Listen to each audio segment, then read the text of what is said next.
Hello, আসসালামু আলাইকুম। ফাইতুল ফাজ ব্লগে সবাইকে শুভেচ্ছা। আশা করি আপনারা ভালো আছেন, আমিও ভালো আছি।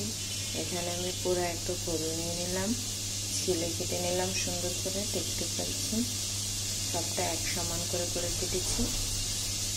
এখন কালকে আমি মাংসটা রান্না করে রেখেছিলাম রাত্রে, এখন আমি এটাকে আগে সিদ্ধ করে নেব, তারপরে মাংস দিব ওটাতে।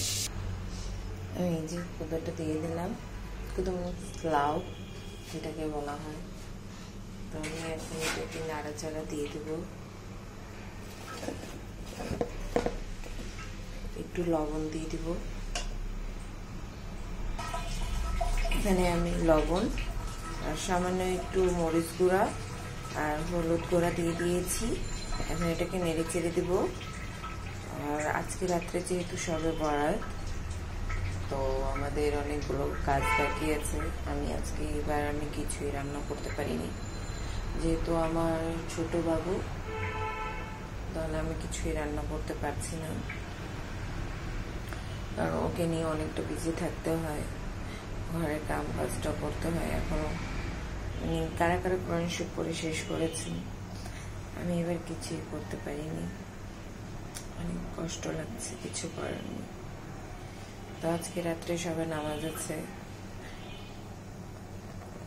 আশা করি আমরা সবাই সবার জন্য দোয়া করব। আর এই নামাজটা যেহেতু নফল নামাজ, যে যত পারে ততটাই পড়তে পারবে, কোনো নিয়ম বাধা নেই যে এতটুকু করতে হবে বা এতটুকুই করতে হবে।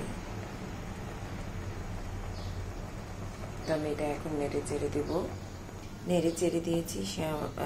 এটা পানি নিজেই ছেড়ে দেবে, আমাকে এক্সট্রা পানি দিতে হবে না। আমি ঢাকনা দিয়ে ঢেকে রেখে দেবো। আর কালকে যে মাংসটা রান্না করা জমে গেছে, তো এখন এটাতেই এই লাউটা ছেড়ে দেবো। আগে সিদ্ধ করে নিচ্ছি, কারণ মাংসটা প্রচুর গলে যাবে। আমি প্রেশার কুকারে এটা রান্না করেছিলাম। আমার ছোট বাবুটা উঠে গেছে, দেখতে পাচ্ছেন আওয়াজ আসছে, অনেক সকাল ভোর।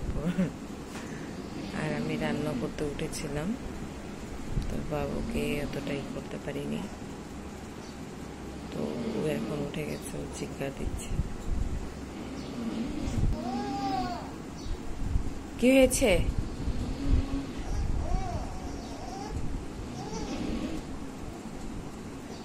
ও খুব কান্না পাচ্ছে এখন। আমার আওয়াজ শুনেছে কিন্তু উঠতে পারছি না।